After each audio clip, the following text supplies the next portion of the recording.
खूनी कुआं। सीमा गर्मियों की छुट्टियों में अपनी नानी के गांव आई थी। सीमा नानी के घर पहुंचने के बाद अपनी नानी के पैर छूती है और उनसे आशीर्वाद लेती है। तभी उसकी नानी उससे कहती है, इतनी बड़ी हो गई मेरी सीमा, चल जल्दी से हाथ मुंह धो ले, मैं तेरे लिए खाना लगा देती हूँ। भूख लगी होगी ना? हाँ नानी, भूख तो लग रही है मुझे, आपके हाथ के बने हुए पीले दाल और चावल खाने की। कितना टाइम हो गया है मुझे आपके हाथ का बना हुआ दाल चावल खाए हुए। तू तो नौकरी में व्यस्त थी, तो तुझे कहाँ से टाइम मिलेगा अपनी नानी के लिए? और जब इतने टाइम बाद आई है तो ज्यादा टाइम के लिए रुक कर जाएगी तू। हाँ हाँ नानी, इस बार पूरे 2 महीने के लिए आई हूँ। सीमा की नानी अंदर जाकर उसके लिए खाना बनाने लगती है। सीमा कमरे में अकेली होती है, तभी उसे किसी औरत के रोने की आवाज सुनाई देती है। वो कभी खिड़की से बाहर झांकती है तो कभी दरवाजे से बाहर झांकती है। उसे समझ में नहीं आ रहा होता है कि आखिर रो कौन रहा है। तभी नानी खाना लेकर आ जाती है। वो अपनी नानी से कहती है, नानी, कोई औरत रो रही है क्या? मैं जब से यहाँ आई हूँ तब से मुझे यहाँ किसी औरत की रोने की आवाज आ रही है। हे भगवान, कहीं ये वही तो नहीं? बोलो ना नानी। अरे कोई नहीं रो रहा, ये तेरे मन का वहम है। और तू ना अब खाना खा ले, ज्यादा यहाँ वहाँ की बातों में ध्यान मत दिया कर। जल्दी से खाना खा और फिर मेरे साथ आ जा मेरे कमरे में, दोनों बैठकर खूब सारी बातें करेंगे। ऐसे ही अगले दिन सीमा अपनी नानी के साथ गांव के बाजार जा रही होती है। उसी रास्ते में फिर से किसी औरत के रोने की आवाज आती है। वो अपनी नानी से कहती है, अरे नानी, क्या सच में तुम्हें अभी भी किसी औरत की रोने की आवाज नहीं सुनाई दे रही? मुझे किसी औरत की बहुत बुरी तरीके से रोने और चीखने की आवाजें आ रही हैं। मैं बहुत परेशान हूँ नानी, आखिर ये कौन है? मुझे लगता है कि सीमा को शहर भेज देना चाहिए, यहाँ रहना उसके लिए ठीक नहीं। नानी बोलो ना, आप चुप क्यों हो जाते हो? सीमा, तू घर चल, मुझे तुझसे बहुत जरूरी बात करनी है। नानी सीमा को घर ले आती है और सीमा से कहती है, सीमा, कल सुबह तू शहर वापस चली जाएगी। अरे अचानक? आखिर क्या बात है नानी, आप मुझे ऐसे जाने को क्यों कह रही हो? मैं बस जो कह रही हूँ उस पर ध्यान दे। तू कल सुबह यहाँ से चली जाएगी, और ये बात मैं कोई मजाक में नहीं बोल रही। तू कल जाएगी तो मतलब जाएगी। अरे नानी, चली जाऊंगी मैं, ठीक है, पर आखिर बात क्या है ये तो बता दो। मम्मी से कोई बात हुई है या फिर मुझसे कोई गलती हुई है जो तुम मुझे अचानक से जाने के लिए बोल रही हो? देख सीमा, रात बहुत हो चुकी है और मुझे इस बारे में कोई बात नहीं करनी। चल, अब चल के मेरे साथ सो जा। सुबह की बस पकड़कर तुझे शहर भी तो जाना है। सीमा को अपनी नानी का ऐसा व्यवहार देखकर बहुत ही अजीब लगता है। उसे कुछ समझ में नहीं आ रहा होता है कि आखिर उसकी नानी उसे अचानक से गांव छोड़कर जाने के लिए क्यों कह रही है।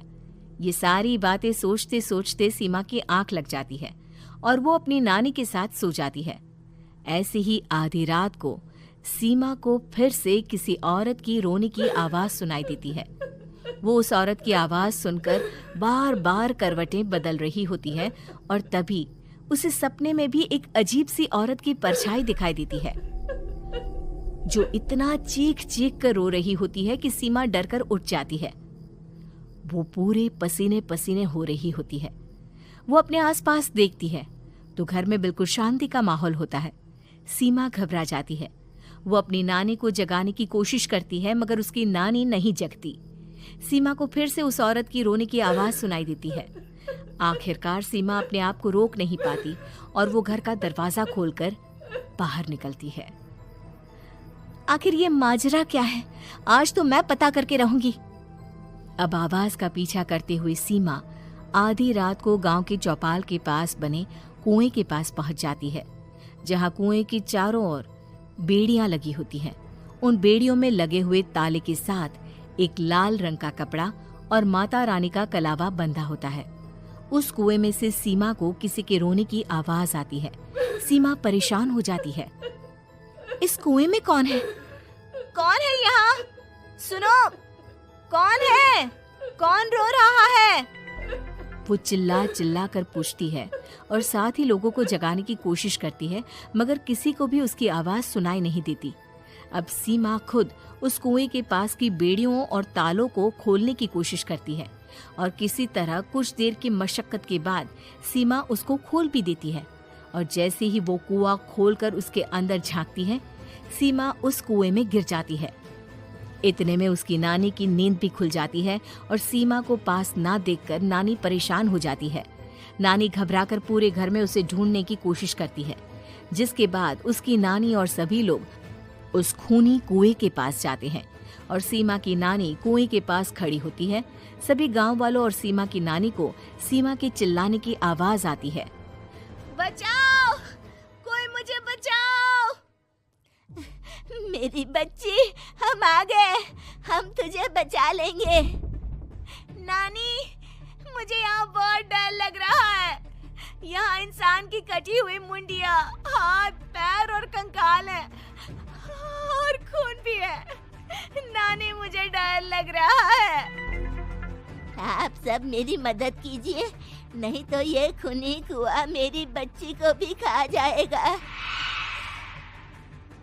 अरे मुझे तो ये समझ में नहीं आ रहा कि आखिर इस खूनी कुएं को खोला किसने। सालों पहले इसको इतनी मुश्किलों के बाद तांत्रिक बाबा ने बंद किया था। अरे पूरा गांव खूनी कुएं के बारे में अच्छे से जानता है, तो कोई भी जानबूझकर तो ऐसा करेगा नहीं। मतलब किसी ने अनजाने में इसे खोल दिया है भैया। सीमा को इस बारे में मालूम नहीं था और जब से वो यहाँ आई थी तभी से उसे किसी औरत के रोने की आवाजें भी सुनाई दे रही थी। कहीं सीमा ने ही तो उसे नहीं खोला। अगर ऐसा है तो फिर सीमा का बचना बहुत मुश्किल है। वहीं कुएं के अंदर सीमा रोते हुए बैठी होती है कि उसे आवाज सुनाई देती है जो कुएं के बाहर खड़े गांव वालों में से किसी को सुनाई नहीं देता। आज सालों के बाद मुझे ताजा खून मिलेगा। तेरा खून पीकर आज मैं अपनी प्यास बुझाऊंगा।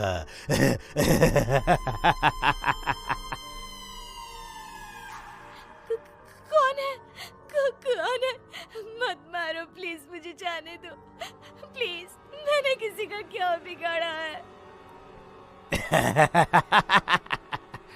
वो तुझे मरने के बाद पता चल ही जाएगा। जितने में गांव वाले और सीमा की नानी कुछ सोच पाते, उतने में उन्हें सीमा के चिल्लाने की आवाज आती है और अगले ही पल सब शांत हो जाता है। क्या हुआ? सीमा, मेरी बेटी। माफ करना बहन, लेकिन अब सीमा वापस नहीं आएगी। हमें एक बार फिर से कुएं को बंद करना होगा। गांव वाले तभी तांत्रिक को बुलाकर लाते हैं। एक बार फिर अपनी शक्ति से तांत्रिक बाबा उस कुएं को हमेशा हमेशा के लिए बंद कर देते हैं और वहां एक बोर्ड लगा दिया जाता है कि यहाँ आना मना है।